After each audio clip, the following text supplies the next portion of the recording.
بسم اللہ الرحمن الرحیم۔ السلام علیکم ناظرین، میں ہوں وسیم احمد اور آپ دیکھ رہے ہیں تازہ ترین خبروں پر تبصروں اور تجزیوں کا پروگرام زمانہ گواہ ہے۔ ناظرین، ایران اور سعودی عرب کے مابین سیاسی، سفارتی اور مذہبی اختلافات کی وجہ سے یمن اور شام میں ایک عرصے سے دونوں ممالک کی پراکسی وار جاری تھی۔ پاکستان کے سابق وزرائے اعظم جناب نواز شریف اور جناب عمران خان نے اپنے اپنے دور حکومت میں دونوں ممالک کے باہمی اختلافات ختم کروانے کی بھرپور کوشش کی، لیکن اس کا کوئی خاطر خواہ نتیجہ نہیں نکل سکا تھا۔ ابھی حال ہی میں چین کی ثالثی کی وجہ سے دونوں ممالک سفارتی تعلقات کی بحالی پر رضامند ہو گئے، بلکہ تازہ ترین اطلاعات کے مطابق سعودی فرمانروا نے ایرانی صدر کو سعودی عرب کے سرکاری دورے کی دعوت بھی دے دی ہے، جو انہوں نے قبول کر لی ہے۔ ناظرین، ایران سعودی عرب تعلقات کی بحالی پوری امت مسلمہ کے لیے ٹھنڈی ہوا کا جھونکا ہے۔ ہم آج کے پروگرام میں اس خطے میں ہونے والی اس نئی اور بہترین ڈیولپمنٹ پر بات کریں گے۔ میرے ساتھ تشریف فرما ہیں ترجمان تنظیم اسلامی جناب مرزا ایوب بیگ صاحب، ان کے ساتھ تشریف فرما ہیں تنظیم اسلامی کے ریسرچ اسکالر جناب رضا الحق صاحب، اور ٹیلی فون لائن پر ہمیں جوائن کریں گے معروف عالم دین مولانا حسین اکبر صاحب۔ آئیے گفتگو کا آغاز کرتے ہیں۔ رضا الحق صاحب، یہ فرمائیے گا کہ جیسا میں نے عرض کیا کہ چین کی مصالحتی کوششوں سے سعودی عرب اور ایران کے سفارتی تعلقات جو ہیں وہ بحال ہو گئے ہیں، اور اس کے بعد مزید ڈیولپمنٹ یہ ہوئی ہے کہ سعودی فرمانروا نے ایرانی صدر کو جو ہے آفیشیل دورے کی دعوت دی ہے، جو انہوں نے قبول بھی کر لی ہے۔ اس ٹھنڈی ہوا کے جھونکے کی مانند اور اس خوشگوار واقعے کی تفصیلات کیا ہیں، ذرا ہمارے ناظرین سے شیئر کیجیے۔ بسم اللہ الرحمن الرحیم۔ بہت شکریہ وسیم صاحب۔ وسیم صاحب، آپ نے بالکل درست فرمایا کہ ٹھنڈی ہوا کا جھونکا، اور مسلمانوں کے لیے جس طرح کا ان کی اپنی کوتاہیاں ہیں یقیناً اس میں، اور غیروں کی بھی سازشیں موجود ہیں، جس طرح سے مسلمان جو ہیں وہ دبے ہوئے ہیں، پسے ہوئے ہیں، جبر کے اندر ہیں، اور ان کی اپنی جو کوتاہیاں ہیں اس کی وجہ سے بھی دنیا میں ان کا کوئی مقام نہیں رہ گیا ہوا۔ ہر جگہ دوسروں کی پراکسی بنے ہوئے ہیں، اور ہر جگہ جو ان کو پیٹا جا رہا ہے، مارا جا رہا ہے، زمین کے ساتھ لگا دیا گیا ہے۔ تو ایسی صورتحال میں یہ جو 10 مارچ کو بیجنگ کے اندر جو چینی وزیر خارجہ ہیں وینگ یی، ان کی موجودگی میں، اور وہاں پہ ایران اور سعودی عرب دونوں کے مشیران برائے قومی سلامتی وہ موجود تھے، اور انہوں نے وہاں پہ آ کے اس کا باضابطہ اعلان کیا۔ اور یہ یقیناً اعلان تو اس وقت ہوا، لیکن یہ معاملہ پہلے سے چلتا آ رہا تھا، مصالحت کی کوشش، اور اس کے نتیجے میں اعلان جو سامنے آیا وہ یہ کہ سعودی عرب اور ایران جو ہیں وہ اپنے سفارتی تعلقات بحال کر رہے ہیں۔ اور یقیناً سفارتی تعلقات بحالی سے مراد یہ ہے کہ وہ اب ان کی اپنے اپنے ممالک میں، دوسرے ملک میں ایمبیسیز بھی کھلیں گی۔ اچھا، اس کا تھوڑا بیک گراؤنڈ اگر دیکھا جائے تو ویسے تو 1929 میں جب سعودی عرب اور ایران کے تعلقات پہلی مرتبہ قائم ہوئے، ایک ایگریمنٹ ہوا تھا اس وقت دوستی اور تعلقات قائم کرنے کے لیے، تو اس وقت سے لے کے آج تک اونچ نیچ کا شکار رہے ہیں یہ تعلقات۔ اور اگر صحیح معنوں میں دیکھا جائے تو 1966 جو ہے، جب شاہ فیصل نے دورہ کیا تھا ایران کا، اس سے پہلے اور اس کے بعد جو ہے وہ کوئی اتنے اچھے تعلقات رہے نہیں۔ اس کی مختلف وجوہات ہیں، اور خاص طور پہ جو ایران میں انقلاب آیا تھا اس کے بعد تو بہرحال ایک وہ مذہبی عنصر بھی اندر شامل ہو گیا اس میں، کہ یقیناً یعنی شیعہ میجورٹی پاپولیشن ایران میں شروع سے ہی رہی ہے، لیکن ایک تھیوکریسی جسے کہتے ہیں، یعنی مذہب کا نام لے کر مذہب کی بنیاد کے اوپر ایک خاص مسلک کو ریپرزینٹ کرنے والی گورنمنٹ کا آ جانا، اور دوسری طرف بھی ایک خاص مسلک کو ریپرزینٹ کرنے والی گورنمنٹ کا موجود ہونا، اس کی وجہ سے مخاصمت خاصی بڑی آپس میں۔ 9/11 کے بعد بھی یہ تعلق رہا اور بڑھتا رہا، یعنی کہ یہ تعلق کا فقدان ہونا یوں کہہ لیں، وہ بڑھتا رہا۔ اور خاص طور پہ 2008، 9، 10 کے بعد جب یہ یمن کا معاملہ اور شام کا معاملہ شروع ہوا، اور وہ جنگ دوسروں کی تھی اصل میں، امریکہ نے اپنی جنگ جیسا کہ پاکستان اور افغانستان اس خطے میں شروع کی تھی، اسی طرح اس نے یمن میں بھی، لیبیا میں بھی، سیریا میں بھی جنگ کا آغاز کروایا، یورپ کے ذریعے کروایا، اور پھر روس دوسری طرف سے آ گیا بڑھ کر اس کا مقابلہ کرنے کے لیے، یا کم از کم اپنے جو اس کے اسٹریٹجک مفادات تھے اس کے تحفظ کے لیے۔ بڑی طاقتوں نے سعودی عرب اور ایران دونوں کو پراکسی کے طور پہ بھی استعمال کیا، اور اس پراکسی جنگ کی وجہ سے پھر بہرحال امت مسلمہ کا بھی نقصان اپنی جگہ پہ ہوا۔ لیکن یہ جو ابھی حال میں بات یعنی کہ یہ جو معاہدے کی سامنے آئی ہے، اور خاص طور پہ اس میں یہ جو ذکر کیا گیا کہ سفارتی تعلقات بحال ہوں گے، بات اس سے آگے کی ہے اصل میں۔ ایک تو سعودی فرما رواج تقریباً ایک ہفتے بعد جب یہ معاہدہ ہوا اس کے بعد انہوں نے ایران کے جو صدر ہیں رئیسانی ان کو باضابطہ دعوت دی دورے کی، جو انہوں نے قبول کر لیا۔ اس کے ساتھ 2001 میں سعودی عرب اور ایران کے مابین ایک یہ سیکیورٹی کوآپریشن ایگریمنٹ ہوا تھا، جس میں تجارت، معیشت اور ساتھ اس کے جو ان کے نیشنل سیکیورٹی کے معاملات ہوتے ہیں ان کے اوپر ایک دوسرے سے تعاون کی بات کی گئی تھی۔ اب اس معاہدے کو بھی دوبارہ ایک طرح سے ریوائیو کیا جائے گا، اس کے نتیجے میں یہ بات بڑی خوش آئند سامنے آئی ہے۔ اگر بڑے کینوس پہ دیکھیں تو اصل میں اس وقت دنیا میں چین اپنا ایک مقام بنانے کی کوشش کر رہا ہے، اور اس کے لیے انتہائی اہم ہو گیا ہوا ہے کہ وہ ان ممالک کو اپنے ساتھ ملائے جو کہ امریکہ اور مغرب کا جو بلاک ہے اس کے مقابلے میں چین کی مدد کر سکیں۔ اب دیکھیں یہ جو مذاکرات ہوئے اس میں پاکستان کا بھی ایک دور میں رول رہا، پھر بغداد نے اس میں اہم رول ادا کیا، اپنا عراق نے آپ یوں کہہ لیں، عمان نے اہم رول ادا کیا، اور چین جو ہے وہ سعودی عرب کے دوسرے ممالک جو ہمسایہ ہیں ان میں ترکی بھی شامل ہے، ان کی جو درمیان میں رکاوٹیں حائل ہیں ان کے تعلقات میں ان کو بھی بحال کرنے کی کوشش کر رہا ہے۔ ساتھ آپ یہ دیکھیں کہ چین نے جو معاہدے کیے ہیں یعنی بلینز آف ڈالرز کے سعودی عرب کے ساتھ بھی اور ایران کے ساتھ بھی، وہ بھی اس کے ایک منصوبے کا اہم حصہ ہے۔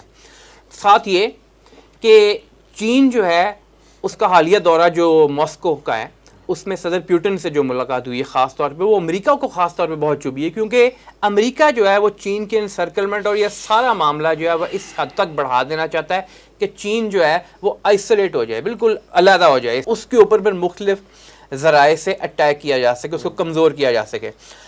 بہرحال جس طرح آپ نے سوال میں بھی ذکر کیا کہ وہ اسے کہتے ہیں نا کہ بریتھ آف فریش ایئر، حقیقتاً یہ تھا۔ امریکی اسسٹنٹ سیکرٹری آف اسٹیٹ جان کربی، اس نے ابھی ایک حالیہ اپنے بیان دیا ہے، اس نے ذکر کیا ہے کہ یہ نہ سمجھا جائے کہ چین جو مختلف اسٹریٹجک معاملات میں اور بین الاقوامی حالات کے معاملات میں قدم بقدم آگے بڑھتا جا رہا ہے، مختلف ممالک کے درمیان پیچ اپ بھی کروا رہا ہے اور ان کو اپنی سائڈ پہ لے کے آ رہا ہے، یہ نہ سمجھا جائے کہ امریکہ جو ہے وہ اس معاملے میں خاموش رہے گا۔ بہرحال ہمارے لیے ایک لمحہ فکریہ بھی ہمیں سوچنے کی بھی ضرورت ہے اس حوالے سے۔ اس نے کہا کہ ہم ایسے ممالک پہ کام بھی کر رہے ہیں اور ہمیں ایسے ممالک کی طرف سے کامیابی بھی ہوئی ہے جو امریکہ سے ہٹ کے چین کے کیمپ میں چلے گئے تھے، لیکن ہم ان کو واپس لانے میں کامیاب ہو گئے ہیں۔ تو بہرحال پورے تناظر میں دیکھیں تو ایک طرف تو بریتھ اور فریش ایئر ہے، لیکن ساتھ ہمیں یہ بھی دیکھنا چاہیے کہ ہم بھی اس جو ایک طرف سے یعنی کہ ایک لہر ایسی بن رہی ہے جس میں مختلف گروہوں میں دنیا تقسیم ہو رہی ہے، ہم right side of the history پہ ہوں۔ حیثیت ہے پاکستان انشاءاللہ۔ رضا الحق صاحب، ایران کے حالات و واقعات پہ گہری نظر رکھنے والے اور وہاں کے علماء کے طبقے سے اور حکومتی حلقوں سے گہری روابط رکھنے والے معروف عالم دین جو ہیں وہ ہمارے ساتھ لائن پہ ہیں، مولانا حسین اکبر صاحب۔ آئیے اس موضوع پہ ان کی بھی رائے لیتے ہیں۔ حسین اکبر صاحب السلام علیکم۔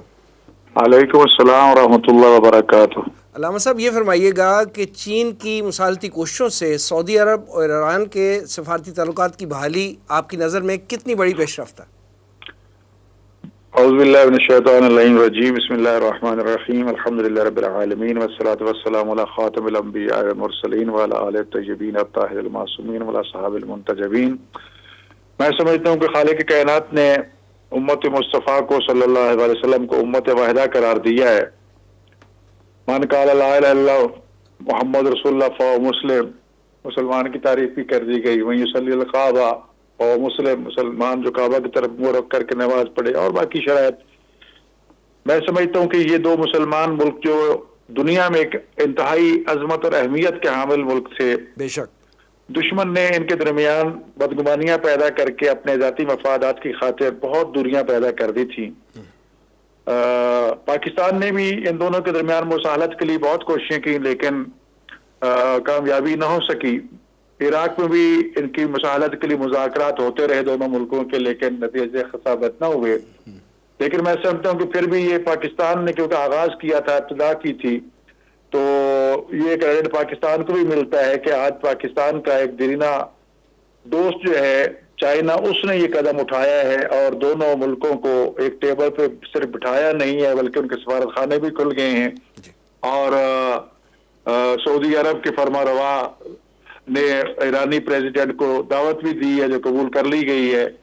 تو میں سمجھتا ہوں کہ ان دو ملکوں کے درمیان یہ جو سفارتی تعلقات بحال ہوئے اور آگے پیش رفت چل رہی ہے اور اس میں روز بروز اضافہ ہو رہا ہے، یہ ایک بہت بڑی پیش رفت ہے، اور یہ دشمن کے لیے میں سمجھتا ہوں کہ ایک بہت بڑا پیغام ہے کہ ہم کچھ بھی ہوں لیکن محمد رسول اللہ صلی اللہ علیہ وسلم کا امتی ہونے کے حوالے سے ہمارے درمیان کوئی تفریق پیدا نہیں کر سکتا۔ وقتی طور پر بدگمانیاں جو ہیں وہ اپنی جگہ پر ہے، شیطان چاہتا ہے کہ مسلمان مومن آپس میں لڑتے رہیں، لیکن رحمان جو ہے وہ کوئی نہ کوئی وسیلہ پیدا کر دیتا ہے کہ جس سے وہ ہم امت کے گناہگار افراد پھر بھی جڑ جاتے ہیں۔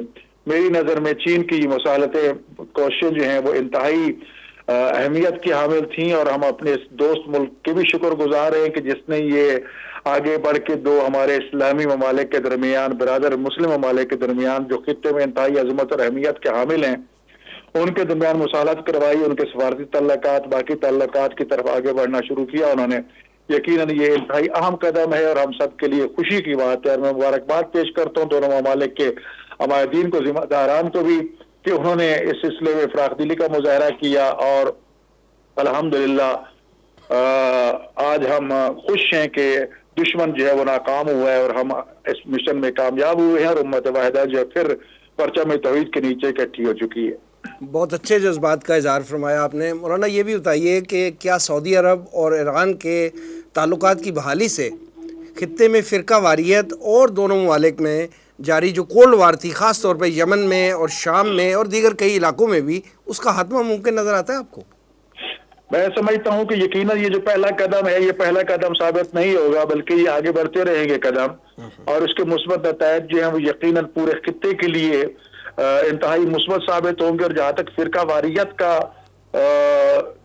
ناصور تھا، میں سمجھتا ہوں اس کو بھی ختم کرنے میں بہت بڑی یہ مصالحتیں جو ہیں معد و معاون ثابت ہوں گی، کیونکہ دشمن نے ہمیشہ شیعہ سنی کے فساد کا ہتھیار استعمال کیا ہے اور اسے ہر دفعہ منہ کی کھانی پڑی ہے۔ بالکل کچھ دیر وہ بدگمانیاں رہتی ہیں، بالآخر پھر ہم اکٹھے ہو جاتے ہیں۔ میں سمجھتا ہوں کہ یقیناً اس اقدام سے جو فرقہ واریت کے حوالے سے بدگمانیاں پائی جاتی تھیں، یا پھر یہ اس کے لیے سیاسی طور پر یا اپنے مفادات کی خاطر کوششیں کی جاتی تھیں، میں سمجھتا ہوں کہ اس کو بھی یہاں پر ٹھہراؤ ملے گا اور وہ سلسلہ ختم ہوگا، اور آنا جانا جب شروع ہو جائے گا تو جب انسان قریب سے حقائق کو دیکھتا ہے تو بہت سے شکوک و شبہات جو دور ہو جاتے ہیں۔